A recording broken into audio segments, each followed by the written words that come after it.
घेतला गुण, ज्याच्याकडून मी गुण घेतला, बघा त्यांचं म्हणणं काय आहे, जो जयाचा घेतला गुण, तो म्या गुरु केला जाण, गुरुसी आले अपारपण, जग संपूर्ण गुरु दिसे. आपल्याकडं दत्तात्रय ही देवता आहे.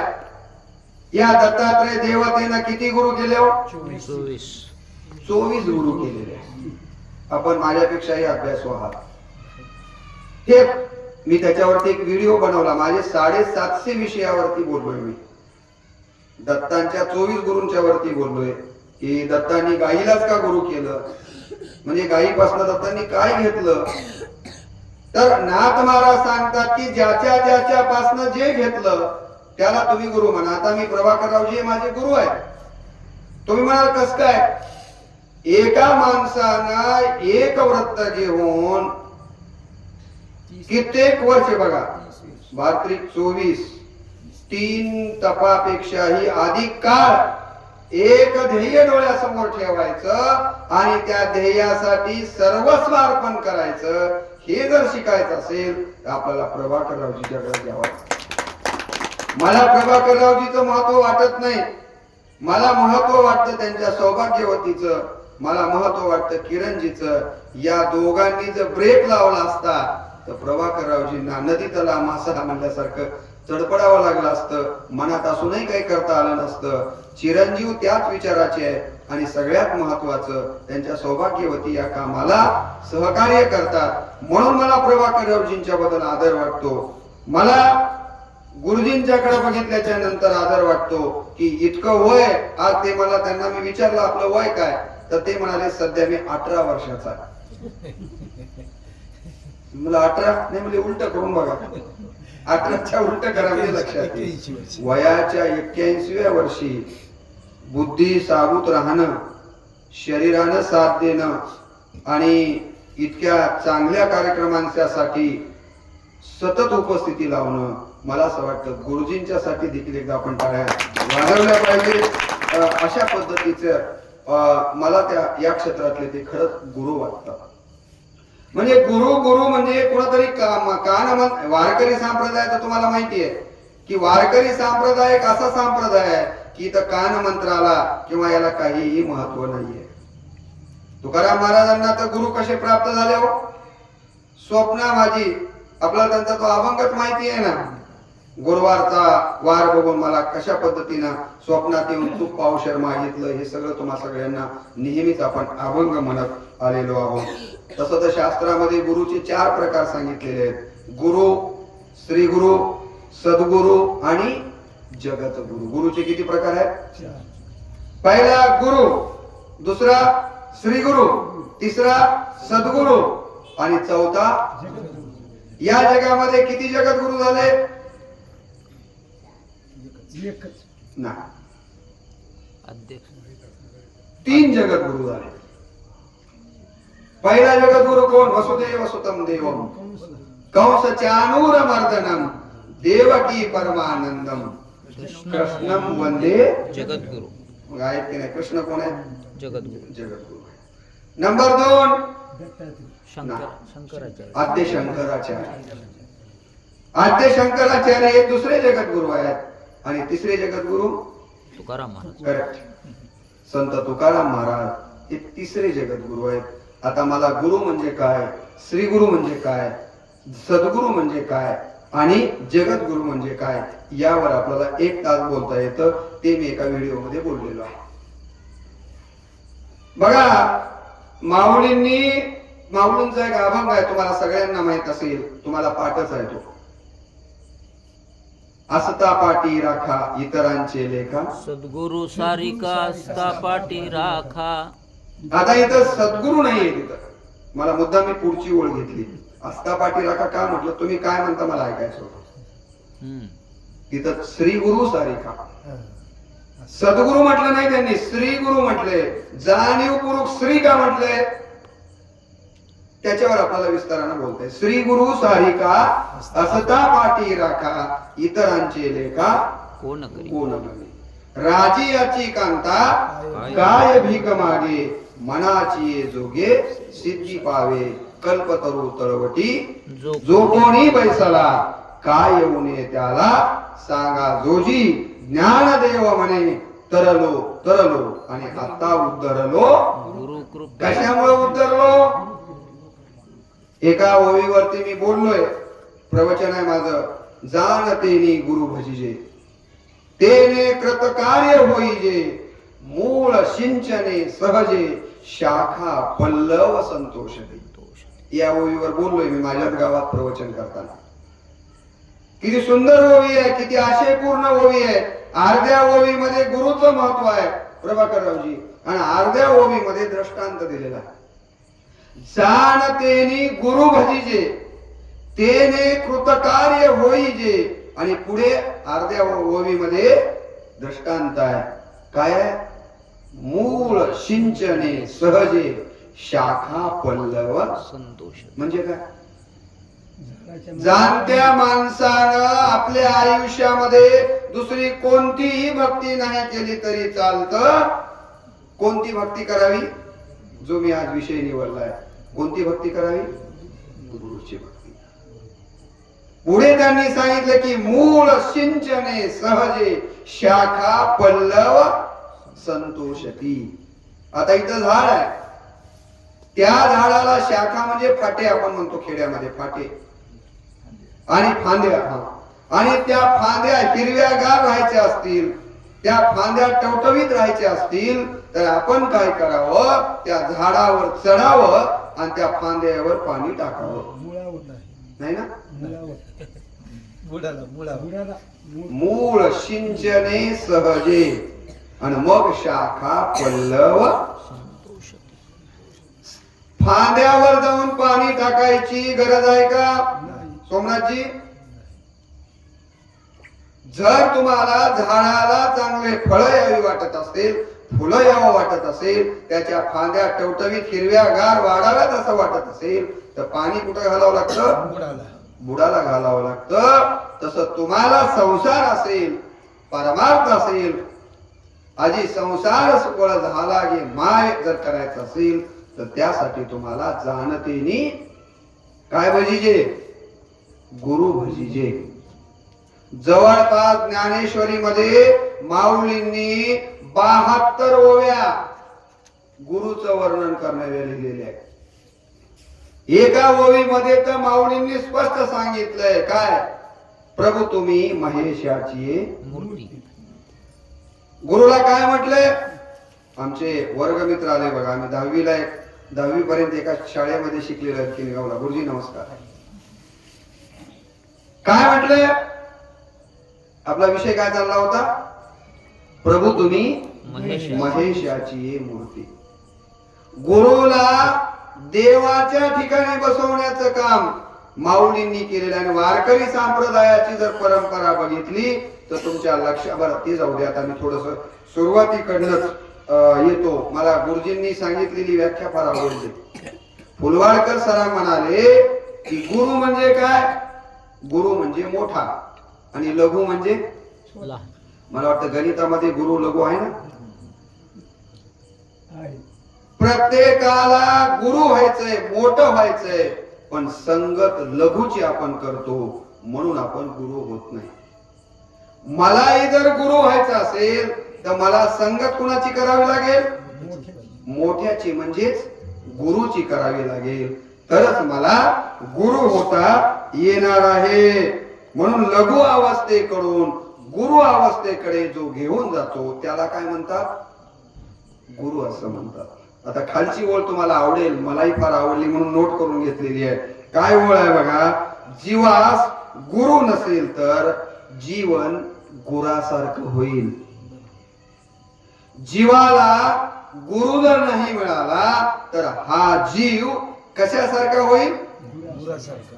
गुरासारखा होईल. गुरु आहे म्हणून जीवाला खऱ्या अर्थानं परमात्म्यापर्यंत पोहोचता येतं. असं हे गुरुचं महत्व सांगितलं गेलेलं आहे. आपल्या हिंदू धर्मामध्ये किती अवतार मानलेत प्रभाकरराव? आमच्या मातांना नाही माहिती किती अवतार मानलेत आपण? 10. किती अवतार सांगितले हिंदू धर्मामध्ये? माणिकरावजी किती? करेक्ट, 10 अवतार सांगितले. कोणते? त्याच्यापैकी एका अवतारावरती मागच्या वर्षी मी इथंच बोललोय, प्रभू रामचंद्रांच्या वरती 10 अवतार सांगितले. मी हिंदीचा प्राध्यापक आहे आणि हिंदीमध्ये या 10 अवताराचं 2च वळीमध्ये वर्णन आलेलं आहे. एवढ्या 2 वळी लक्षात ठेवला की तुम्हाला 10 अवतार लक्षात राहतात. 2 जलचर, 2 भूचर, 2 विप्र, 2 राजा, बौद्ध कलंकी अवतार हुए, भक्त जनों के काजा. आले 10चे 10. 2 जलचर, पाण्यामध्ये देवानं 2 अवतार घेतले. कोणते? मत्स्य आणि कुर्म. बरोबर. 2 भूचर, चला कोणते?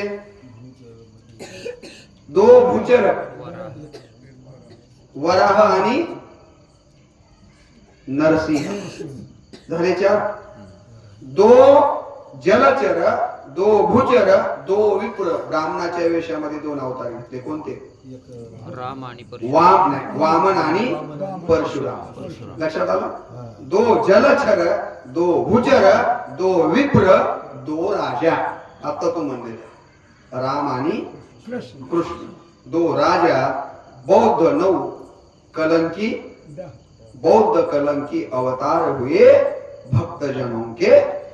मला हे कशासाठी सांगायचं होतं तुम्हाला की या संस्कृतीमध्ये देवानं जरी अवतार घेतला तरीही देवानं प्रत्येक अवतारामध्ये गुरु केलेला आहे. गुरुच्या शिवाय या आपल्या धर्मातला एकही अवतार नाही. तुम्हाला मुद्दाम सांगतो, देव जेव्हा विष्णू मत्स्य अवतारामध्ये आले तेव्हा त्यांचे गुरु होते मादांता. एवढं लक्षात ठेवून जा आजच्या भाषणामधून. मत्स्य अवतारामध्ये देवानं गुरु कुणाला केलं होतं? मादांता नावाचा गुरु होता. जेव्हा कच्छ अवतार घेतला विष्णूनं तेव्हा त्यांच्या गुरुचं नाव काय होतं? सहजानंद नावाचा गुरु होता. जेव्हा वराह अवतार घेतला विष्णूनं तेव्हा त्यांचे गुरु होते कंक ऋषी. पुराण काढून बघा म्हणजे लक्षात येईल. जेव्हा त्यांनी नरसिंह अवतार घेतला तेव्हा त्याचे गुरु होते दुर्वास. आणि जेव्हा त्यांनी वामनाचा अवतार घेतला तेव्हा त्यांचे गुरु होते ब्रह्मदेव. जेव्हा त्यांनी परशुरामाचा अवतार घेतला तेव्हा त्यांचे गुरु होते शंकर. जेव्हा त्यांनी रामाचा अवतार घेतला तेव्हा त्यांचे गुरु होते वशिष्ठ. आणि जेव्हा त्यांनी कृष्णाचा अवतार घेतला तेव्हा त्यांचे गुरु होते सांदीपनी ऋषी. आता पुढे बौद्ध कलंकीचं काही माझ्या वाचनात आलेलं नाहीये, पण मला हे सांगायचं आहे की आपल्या विष्णूच्या अवतारांमध्ये देखील गुरु भक्तीला महत्व दिलं गेलेलं आहे. तुम्ही इथं बसलेले सगळे वारकरी संप्रदायाचे, मीही वारकरी संप्रदायाचा आहे. आपल्या वारकरी संप्रदायाची देखील गुरु परंपरा आहे की नाही? हा, आदिनाथ गुरु सकळ सिद्धांचा मच्छिंद्र तयाचा मुख्य शिष्य. मच्छिंद्राने बोध गोरक्षाशी केला, गोरक्ष ओळला गहेनी प्रती, गहेनी प्रसादे निवृत्ती दातारा ज्ञानदेवासार चोलविले. उमानाथ आद्यशंकर म्हणजे महादेव वारकरी संप्रदायातले पहिले गुरु आहेत. त्यांचे शिष्य कोण? गोरक्षनाथ. गोरक्षनाथांचे शिष्य कोण? मच्छिंद्रनाथ. मच्छिंद्रनाथांचे शिष्य कोण? गहिनीनाथ. गहिनीनाथाचे शिष्य कोण? निवृत्तीनाथ. निवृत्तीनाथांचे शिष्य कोण? ज्ञानेश्वर माऊली. ही एक परंपरा आहे. दुसरीकडे संत तुकाराम महाराज गुरु आहेत, निळोबाराय शिष्य आहेत. निळोबारायांचे शिष्य वास्कर घराणा आहे. वास्कर घराण्याचे शिष्य ठाकूरबुवा आहेत. ठाकूरबुवाचे शिष्य मोतीराम महाराज आहेत. मोतीराम महाराजांचे शिष्य मारुतराव महाराज आहेत. मारुतराव महाराजांचे शिष्य अच्युत महाराज आहेत. आणि आता आपण त्यांचे सगळ्यांचे ही परंपरा की नाही. म्हणजे या संप्रदायामध्ये देखील आपण जर बघितलं तर गुरु भक्तीला अत्यंत महत्वाचं स्थान दिलं गेलेलं आहे. आणि म्हणून या गोष्टीला आपण अत्यंत महत्वपूर्ण मानलं पाहिजे. तुम्हाला माहिती आहे की नामदेव महाराजांचे सगळ्यांनाच कथा माहिती आहे. अखंड दयाला देवाचा शेजार म्हटले ना. ते जेव्हा संत संमेलन भरलं आणि त्या संत संमेलनामध्ये अहंकार आला होता कुणाला, नामदेव महाराजांना. मुक्ताबाई म्हणाले, अरे हे नाम्या कच्चचे कच्च मडकं राहिले, याची जरा एकदा परीक्षा घ्यावी लागते. संत संमेलन भरलं आणि तुम्हाला माहित आहे की सर्व ज्येष्ठ असलेल्या कुणाला, गोरोबा काकांच्या हातात थापटणं दिलं आणि कच्च का पक्क बघायला सांगितलं. तुम्हाला माहिती आहे की त्या वेळेला प्रत्येकाच्या डोक्यावर थापटणं मारलं. टणकन आवाज आला की म्हणायचे भाजलेला आहे, भाजलेला आहे. नामदेवांच्या डोक्यावर वाजले की भटकन आवाज आला, अरे म्हणजे नाम्या कच्चा ते कच्चा. आता हे सगळा दृष्टांत सांगायला आपल्याला 15-20 मिनिट जातात आणि इथं गंगाखेड मध्ये येऊन मी हे दृष्टांत सांगून तुमचा वेळ कशाला घेऊ, माहिती आहे ना तुम्हाला. आणि नंतर मग त्यांनी विसोबा खेचर औंड्याला आले, ते सगळं तुम्हाला माहिती आहे. आणि मग ते पक्के झाले. म्हणजे नामदेवांना साक्षात देवांचा शेजार, देवाशी बोलतात, देवाबरोबर खातात, देवाबरोबर राहतात. पण त्यांना देखील खऱ्या अर्थानं पूर्णत्व केव्हा आलं, जेव्हा त्यांनी गुरुची भक्ती केलेली आहे. आणि म्हणून मला आपल्याला सांगायचं आहे की आपल्या संस्कृतीमध्ये गुरु भक्तीला अत्यंत महत्वाचं स्थान दिलंय. इथं मी बऱ्याचशा काही ओव्या आणलेल्या होत्या, पण वेळे अभावी 8 वाजलेत, आपल्याला वेळ नाहीये. मला वाटतंय आता गुरु बद्दलचं सांगणं कमी करून डायरेक्ट विवेकानंद आणि रामकृष्णांकडे आलेलं बरं राहील, कारण 10-15 मिनिट शिल्लक आहे. आपल्याला सगळ्यांना माहिती आहे, एके वर्षी मी विवेकानंदांच्या चरित्राच्या संबंधानं इथं बोलायला आलेलोही आहे. आणि एक गोष्ट लक्षात ठेवा की गुरु शिष्याच्या जीवनामध्ये सगळ्यात महत्वाचं जर काय असेल तर ते आहे सेवा. गुरुची कृपा कधी प्राप्त होते तर तुम्हाला गुरुच्या बद्दलची सेवा, तिच्या बद्दलची निष्ठा. याबद्दलचं एक उदाहरण सांगून मी रामकृष्ण परमहंस आणि विवेकानंद गुरु शिष्याबद्दल बोलून थांबणार आहे. तुम्हाला सगळ्यांना माहिती आहे की नाही मला माहित नाही, गोरक्षनाथांनी आपल्या शिष्यांना सांगितलेली ही गोष्ट आहे. गोरक्षनाथ आपल्या शिष्याला म्हणतात की बाबा रे, गुरु शिष्याचं नातं कसं असावं, गुरु आणि शिष्यांनी एकमेकाची सेवा कशी करावी, याबद्दल एक तुम्हाला मी कथा सांगतो. सगळ्या श्रोत्यांनी, सगळ्या शिष्यांनी ध्यानपूर्वक ऐकावं. आणि मग गोरक्षांनी कथा सांगायला सुरुवात केलेली आहे. ते म्हणतात की गोदावरीच्या काठी एक वेदधर्म नावाचा गुरु राहत होता. आपणही गोदावरीच्या काठावरच आहोत. गोरक्षनाथ म्हणतात की गोदावरीच्या काठावरती वेदधर्म नावाचा एक कोण राहत होता, गुरु राहत होता. आणि त्याच्या शिष्याचं नाव आहे संदीपक नावाचा त्याचा एक शिष्य होता. आणि बाकीचे सगळे शिष्य होते. त्या वेदधर्म नावाच्या गुरुनं सांगितलं सगळ्या शिष्यांना बोलावून, बाबा रे, आजपर्यंत मी तुमच्या समोर चांगला ठणठणीत होतो, पण माझ्या पूर्वकर्मानुसार 10 दिवसाच्या नंतर मी आंधळा होणार आहे, माझ्या अंगाला कोड फुटणार आहे, माझ्या अंगातनं पू निघणार आहे आणि माझी अवस्था फार वाईट होणार आहे. तेव्हा तुम्हाला माझी सेवा करावी लागेल. एवढं ऐकल्याच्या नंतर जे कच्चे शिष्य होते, जसं रामकृष्ण परमहंसांच्या आणि विवेकानंदांच्या चरित्राचा अभ्यास केल्यानंतर आपल्या लक्षात येतं, रामकृष्ण परमहंस आणि विवेकानंदांची भेट पहिल्यांदा कुठं झालेली आहे? रामकृष्ण परमहंसांची आणि विवेकानंदांची पहिली भेट महाविद्यालयाच्या वर्गात झाली आहे. पहिली भेट गुरुबद्दलचा पहिल्यांदा परिचय कुठं झाला? वर्गामध्ये झालेला आहे. BA ला विवेकानंद शिकायला होते. त्यांचं नाव नरेंद्र आहे त्यावेळेला. हा नरेंद्र BA ला शिकायला आहे. आणि शिकायला असताना एक गुरुजी वर्गामध्ये वर्ड्सवर्थची कविता शिकवत होते. कशाची? वर्ड्सवर्थ, इंग्रजीतला कवी. आणि ही कविता शिकवत असताना ते सर प्राध्यापक म्हणाले, बाबा या कवितेमध्ये जो भाव आलेला आहे ना, तो भाव जर समजून घ्यायचा असेल विद्यार्थी मित्रांनो, तर इथून जवळच एक ठिकाण आहे, त्या ठिकाणी एक महात्मा राहतो, त्याला जाऊन भेटा, म्हणजे ही अवस्था काय असते ते तुम्हाला कळेल. आणि नरेंद्राने प्रश्न केला, कोण आहे तो महात्मा? ते म्हणाले त्याचं नाव आहे रामकृष्ण. आणि तेव्हापासून नरेंद्राच्या मनामध्ये या गुरुच्या शोधाबद्दलचा विचार यायला लागला की कधी एकदा मी रामकृष्णांना भेटतो आणि कधी एकदा त्यांची अवस्था काय आहे बघतो, अशी उत्सुकता मनाला लागली पाहिजे. मी नेहमी सांगतो, छंद लागला टिटवीला, तिने समुद्रही आटवीला.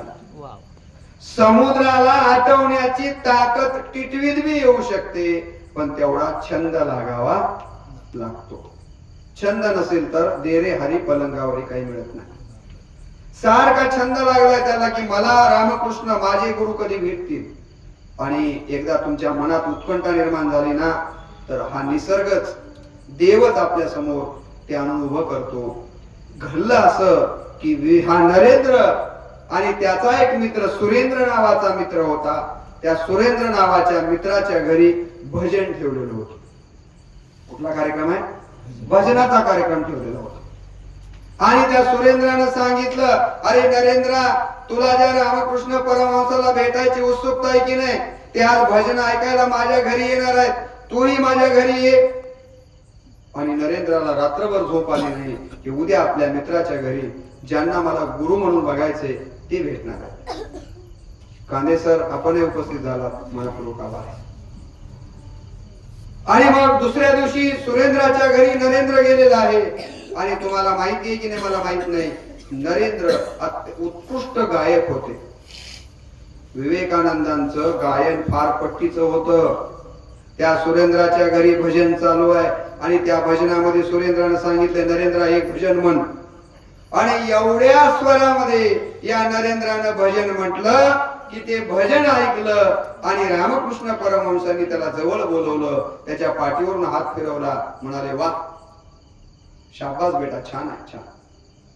आणि मला भेटायला तू ये. ते म्हणाले कुठं? तर अशा अशा ठिकाणी ये. खरं म्हणजे रामकृष्ण परमहंसांचं चरित्र सुद्धा वाचण्यासारखं आहे बरं. फारच चांगलं चरित्र आहे. वेळ नाही मिळाला तुम्हाला वाचायला तर माझा एक रामकृष्ण परमहंसावरचा व्हिडिओ तरी आहे का, म्हणजे तुम्हाला रामकृष्ण परमहंस काय आहे. विवेकानंदावर तर मी केलेलेच आहे, पण रामकृष्ण परमहंसावरती एक व्हिडिओ केलाय.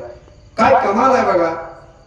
हा रामकृष्ण नावाचा मुलगा, आपल्याला माहिती आहे की नाही माहित नाही, भाऊ एका मंदिराचा पुजारी होता. आणि भावाला म्हणजे रामकृष्णाला शिकायला बोलवलं, पण हा काही शिकत नाहीये. तेव्हा भावानं सांगितलं, तू काही शिकत नाहीस, मी ज्या मंदिरामध्ये पुजारी आहे, चल माझ्या बरोबर पूजा कर. आणि रामकृष्ण त्या काली मंदिरामध्ये पूजा करतात भावाबरोबर. 1-1.5 वर्षानंतर भाऊ वारतो आणि हे पूजा कशी आहे हो? एकदा पूजा करायला हे बसले की 2-2 दिवस उठायचेच नाही. काय समाधी असेल, 2 दिवस उठायचंच नाही पूजेला बसले. मग बाकीचे लोक म्हणायचे येड बसले हे येड. शेवटी आई वडिलांनी विचार केला, या पोराचं लग्न केल्याशिवाय काही सुधरत. 20 वर्षाचं वय, 20-22 वर्षाचं. आई वडील म्हणाले याचं लग्न करूया. आईने सांगितलं, मला तुझं लग्न करायचंय. ते म्हणाले करायचंय ते करा, पण त्या फलाण्याच्या मुलीशीच माझं लग्न करा, कारण तीच माझी पत्नी म्हणून राहू शकते. खरंच ती पत्नी म्हणून आली. या दोघांच्या वयामध्ये किती अंतर होतं? रामकृष्णांचं वय 25 तर हिचं वय 5 वर्ष. लग्न झालं. लग्न होऊन बायको घरी आली. आल्याबरोबर पहिल्या दिवशी या नवऱ्यानं काय करावं? रामकृष्णांनी बायकोला आसनावर बसवलं आणि तिची पूजा सुरू केली. कुणाची? बायकोची पूजा सुरू केली आणि म्हणाले की एक लक्षात ठेव, आजपासून तू माझी देवीच आहेस. मी तुला आयुष्यभर देवी म्हणूनच पाहणार आहे. ती माता देखील केवढी श्रेष्ठ असेल. तुमच्यासारखा मला पती मिळाला आहे. मी कुठलीच तुमच्याकडनं अपेक्षा विषयाची करणार नाहीये. मी तुम्हाला आयुष्यभर पती म्हणून स्वीकारते. आयुष्यभर आपल्या पत्नीला देवीच्या रूपामध्ये या माणसानं बघितलं. ही साधी माणसं नाहीये. नरेंद्रासारखा ज्याचा उल्लेख आता नरेंद्राचे पुढे विवेकानंद झालेत. विवेकाचा आनंद ज्यांच्या ठिकाणी आहे, ज्यांनी माय सिस्टर्स अँड ब्रदर्स म्हणून अमेरिकेमध्ये विवेकानंदांचं शिक्षण किती आहे? काय शिकलेत विवेकानंद? फक्त BA. एक BA शिकलेला मुलगा अमेरिकेसारख्या राष्ट्रामध्ये जाऊन 3.5 वर्ष अमेरिकनांना वेळ लावतो आणि असा हा विवेकानंदांसारखा माणूस ज्या रामकृष्णांना गुरु मानतो त्या रामकृष्णांचा अधिकार काय, त्या रामकृष्णांचा अधिकार आपण लक्षात घेतला पाहिजे. तुम्हाला आश्चर्य वाटेल, मी तुम्हाला सांगत होतो त्या रामकृष्णांनी सांगितलं, बाळा तू उद्या मला येऊन भेट. कुणाला? नरेंद्र. आता तो नरेंद्र आहे, आता विवेकानंद नाहीये. आणि नरेंद्र जेव्हा त्यांच्या आश्रमामध्ये जातात आणि तिथं बघतात की हा तर बायकोची पूजा करतो.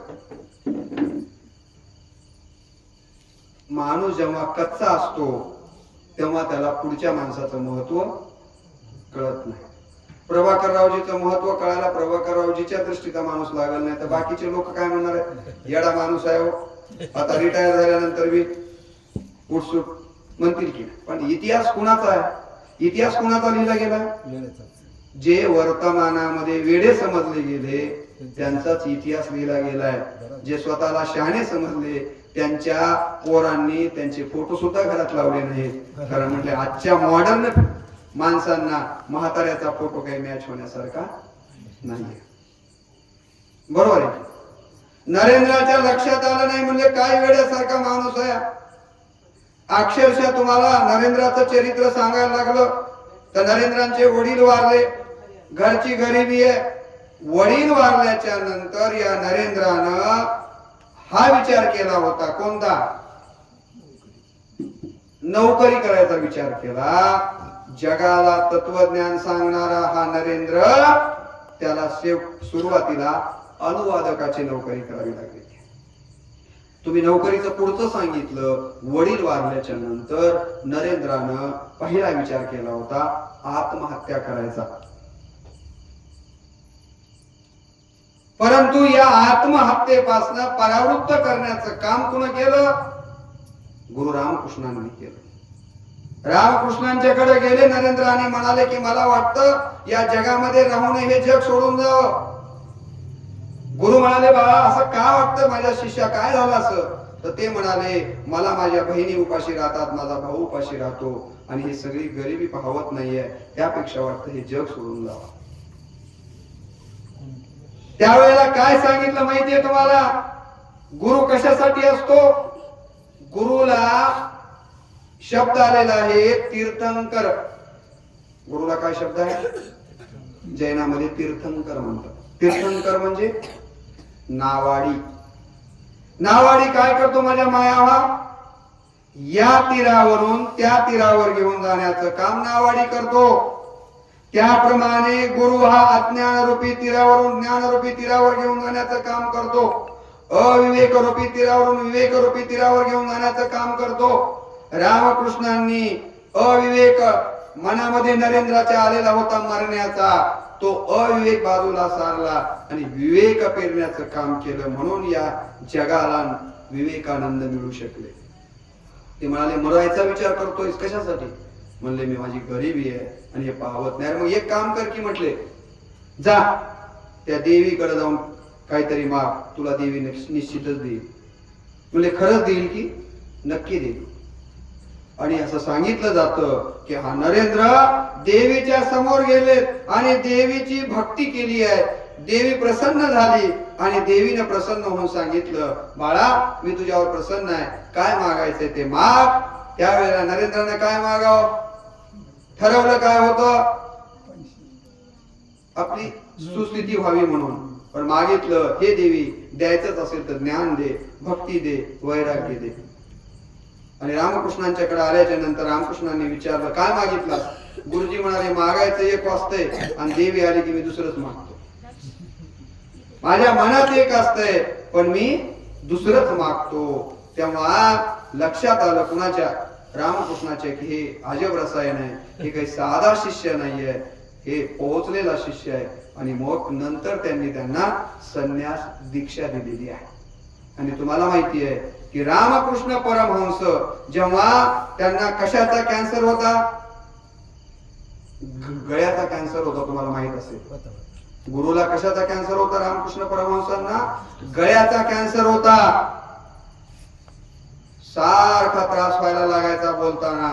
तेव्हा हा नरेंद्र जेव्हा पक्का नव्हता, नामदेवांसारखा कच्चा शिष्य होता, तेव्हा एकदा म्हणाला, गुरुजी तुम्हाला एवढा गळ्याचा कॅन्सरचा त्रास होतोय, तुम्हाला बोलता येत नाहीये, रक्त पडतंय, सगळा त्रास होतोय, साक्षात तुम्ही देवीला दररोज बोलता, मग एखाद्या दिवशी देवीला म्हणायचं माझा घसा चांगला कर, मला आरोग्य दे.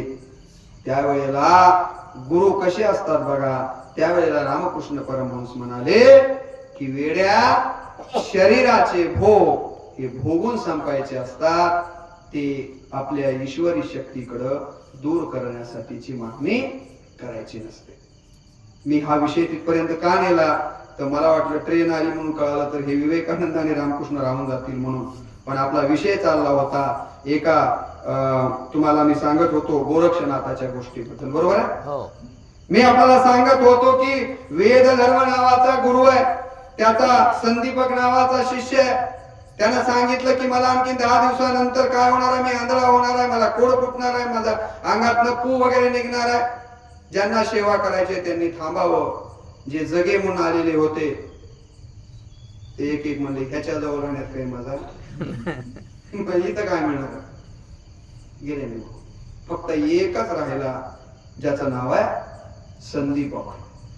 त्यानं एवढी त्या वेद धर्माची सेवा केली, एवढी गुरुची सेवा केली, असं म्हणतात की त्याच्या सेवेवर प्रसन्न होऊन महादेव त्याच्या जवळ आले आणि शंकर म्हणाले, बाळा तू एवढी गुरुची सेवा केलेली आहेस, मी प्रसन्न आहे, तुला काय मागायचं ते माग.